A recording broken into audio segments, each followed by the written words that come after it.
The test is in 4 parts: Part 1, Part 2, Part 3, and Part 4. Now look at Part 1. Part 1. You will hear a conversation between a university student and a librarian about using the city archives. First, you have some time to look at questions 1 to 4.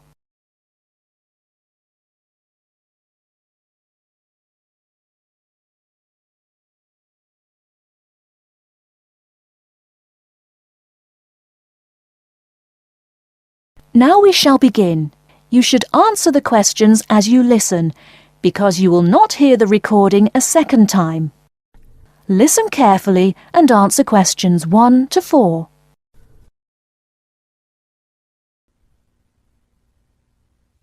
Hello.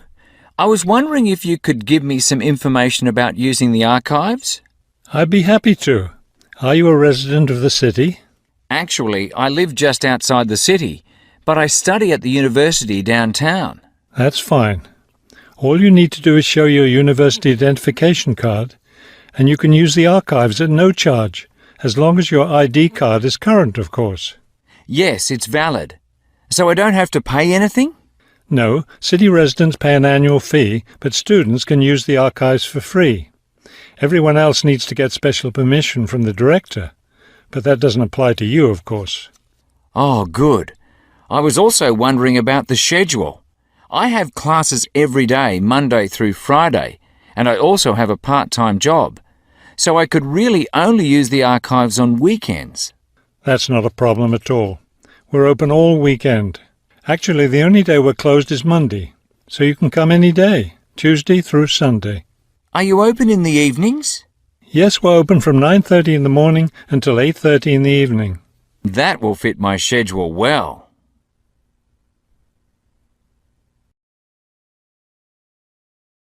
Before you hear the rest of the conversation, you have some time to look at questions 5 to 10.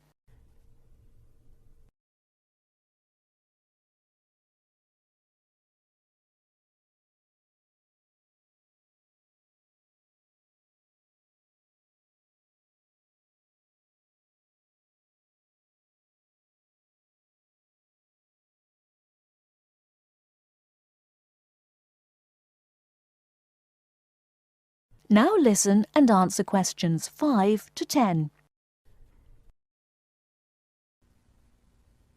Is there something else I can help you with? Yes. One thing I'll be needing to see for one of my class projects is old photographs. Do you have photographs of the city in the 19th century that I could look at? Yes, we store all the photographs in the basement. Those stairs over there will take you down to the photography collection. Just tell the librarian there what you're interested in, and he'll help you. Those would be 19th century photographs? Yes, the entire collection is there. Now, if you're interested in seeing documents from the 19th century, those are right here on the ground floor. I would like to see some of those documents. Does that collection include newspapers too? No, all the newspapers from the earliest ones in the 18th century up to the current time are on the second floor. Here, let me just give you this map of the archives, and you'll be able to find whatever it is you need. Thank you. Oh, I see you have a whole room devoted to maps. Yes, on the third floor.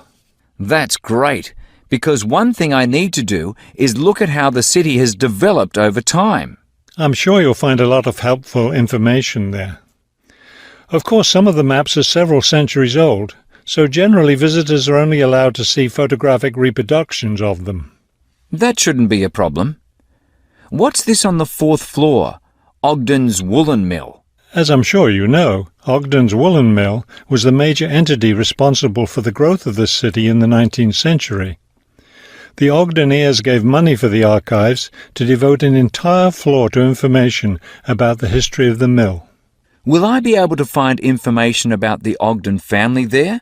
Photographs, personal papers, things like that? Probably the family photographs are stored downstairs in the photography collection. The personal papers would be on the 5th floor, where we keep all the personal papers of famous residents of our city. Thank you so much for your help. I'll be able to do a lot of my research here. That is the end of part 1. You now have half a minute to check your answers.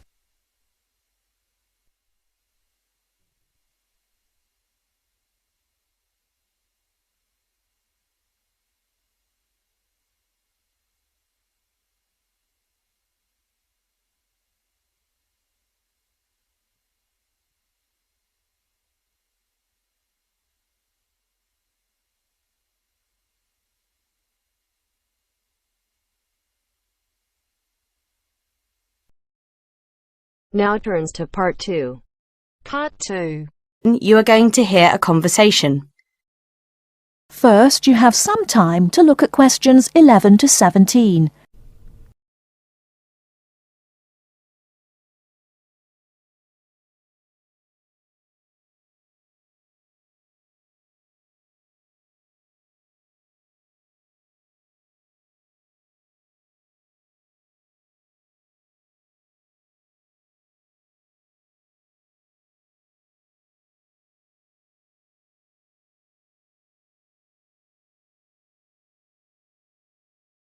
Now, listen carefully and answer questions 11 to 17.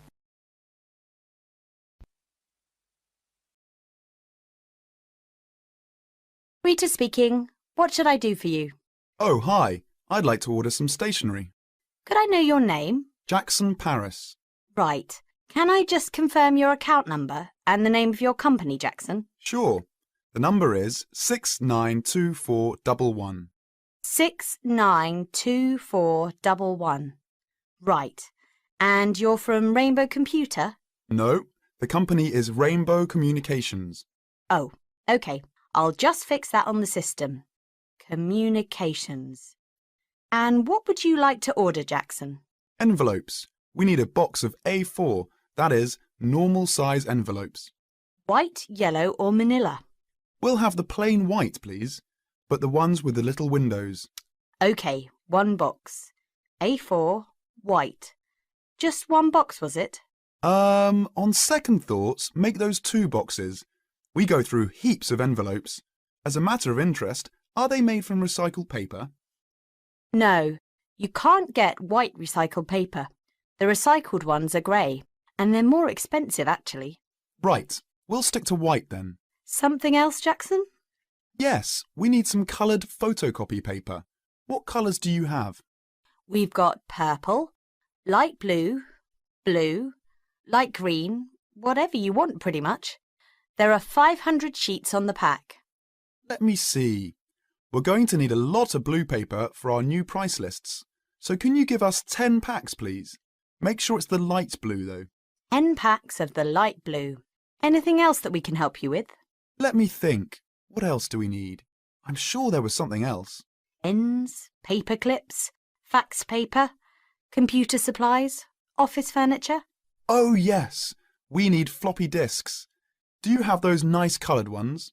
Yes, but they're a bit more expensive than the black ones. That's all right. I'm not paying anyway. Right, floppy disks. What about diaries next year? We've got them in stock already, and it's a good idea to order early. No, I think we're all right for diaries, but something we do need is one of those big wall calendars. You know, one that shows the whole year at a glance. Do you stock those? We certainly do. OK, can you include a wall calendar then, with the other stuff? Just make sure it's got the whole year on the one side. Sure. Before you hear the rest of the talk, you have some time to look at questions 18 to 20.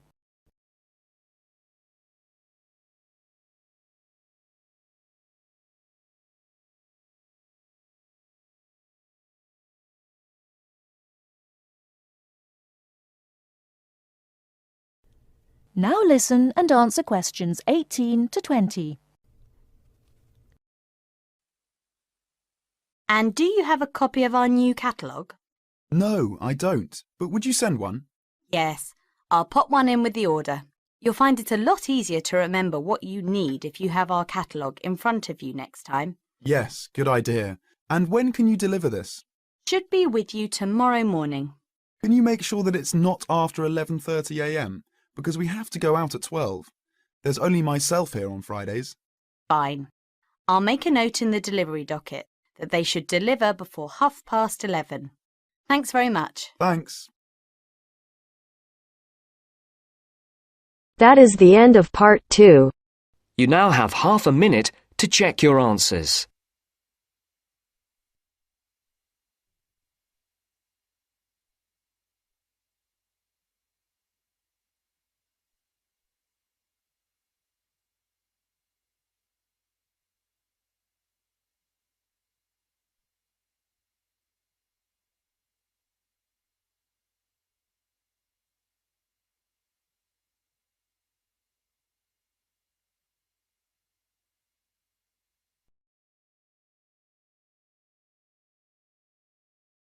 Now turns to part 3. Part 3. You are going to hear a conversation between Sally and Ben. They are new college students. You now have some time to read questions 21 to 25.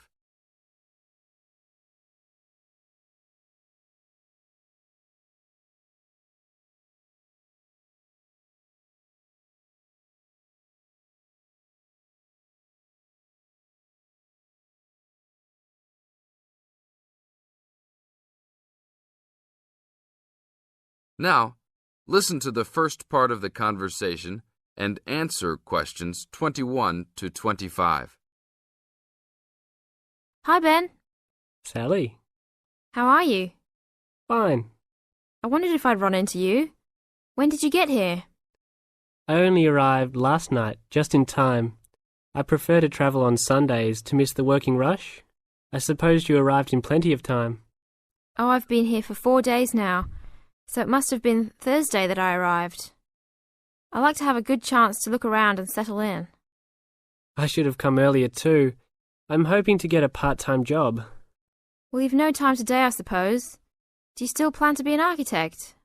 Yes, it's what I've always wanted to do. And you were planning to do economics, weren't you? Yes, I was, but now I've decided on psychology instead.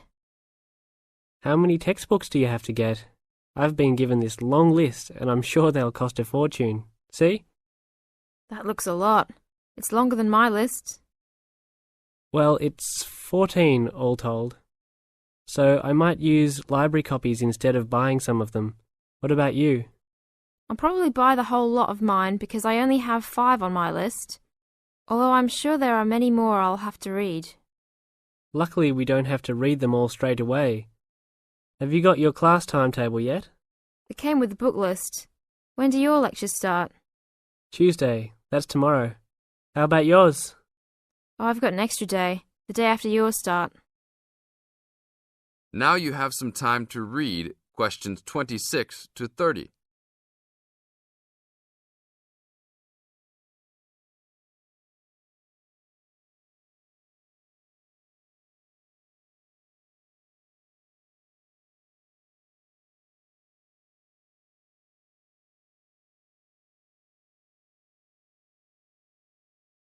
As the conversation continues, they are talking about their new college life. Listen carefully and answer questions 26 to 30. It's nothing like school, is it? Not so far, and the lectures will certainly be different. Do you have any special approach for keeping up with lectures and the amount we have to read? Well, I usually try to read every word in a book, in case I miss something important. So I suppose I'll try to write down every word of the lecture if I can. Oh, I couldn't do that. I'd get cramp in my fingers, and I wouldn't really hear what was being said. I usually skim a book when I read, and underline key parts, so I guess I'll try to make notes on the main points of the lecture. Have you thought of using a cassette recorder? You mean to record the lecture? Yep. Then you could make really good notes. Is it allowed? I think so. It must be. Plenty of people seem to do it. It has to be better than trying to write every word as you listen. Anyway, what's your first lecture about? Oh, it's on the Industrial Revolution. The Industrial Revolution? Sounds boring to me. Not really. It made a big difference to everything, including architecture eventually. So what's your first lecture about? It's about what separates humans from other animals. Okay. Look, I was on my way to the library to check out some of these books on my list. I have a tutorial paper to give in a couple of weeks. Oh, what's the topic? Well, I think our lecturer must have trouble thinking up topics. The topic is, why study architecture? I don't know. It could give you a chance to set out what you want to do. I guess so. Have you been given any tutorials to do yet? Yes. Mine is called Needs for Sleep. Sounds almost as interesting as mine. That is the end of part 3. You now have half a minute to check your answers.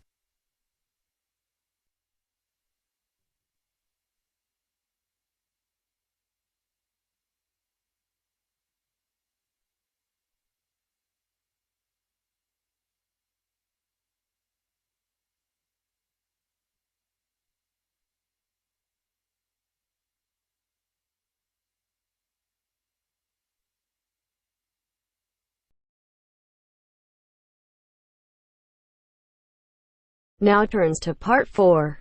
Part 4. You are going to hear a talk on Canada. First, you have some time to look at questions 31 to 40.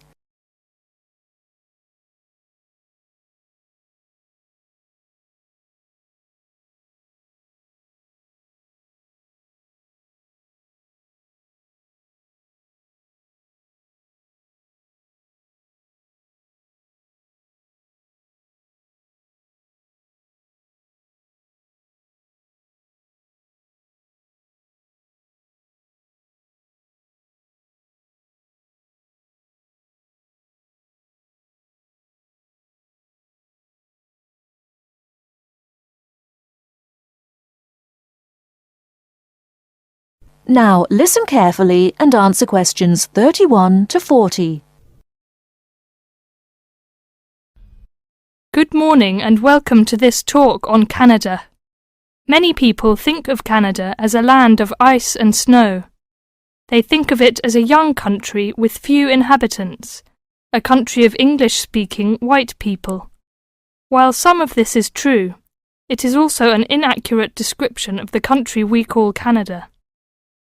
Canada lies in the northern half of the continent of North America. The most northern parts of Canada are sometimes called the land of the midnight sun, because at certain times of the year the sun never sets and is still shining faintly at midnight. This northern part of Canada is cold and mostly snow-covered all year round. Most of the people who live in this northern part of Canada are called Inuit or Dene. They were once called Eskimos.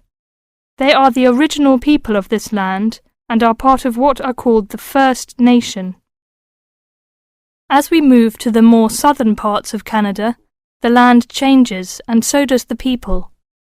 Moving from east to west in southern Canada, we travel from the Atlantic provinces of Nova Scotia, Newfoundland, New Brunswick, and Prince Edward Island.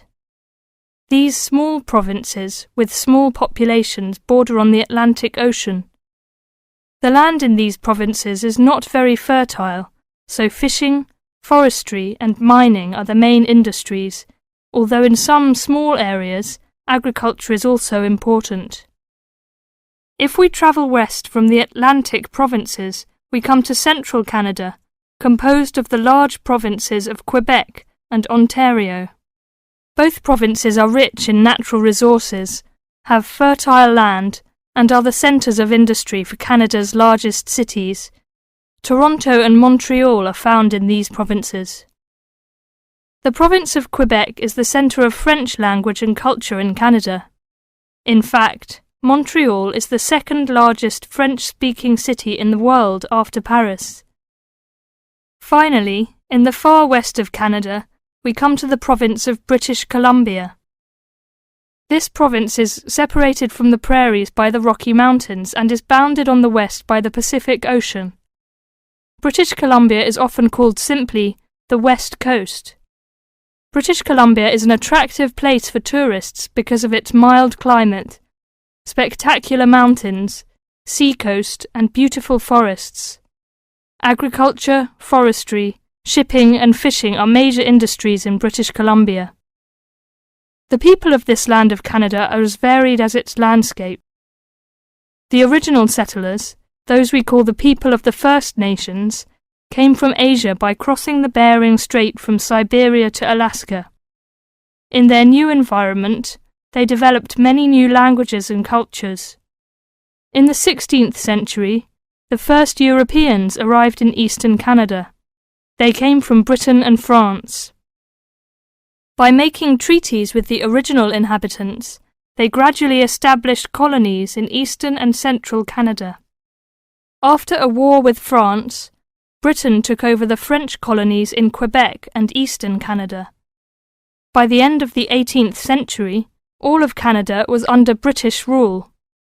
From this time until the present century, most of the immigrants to Canada were British, Scottish and Irish.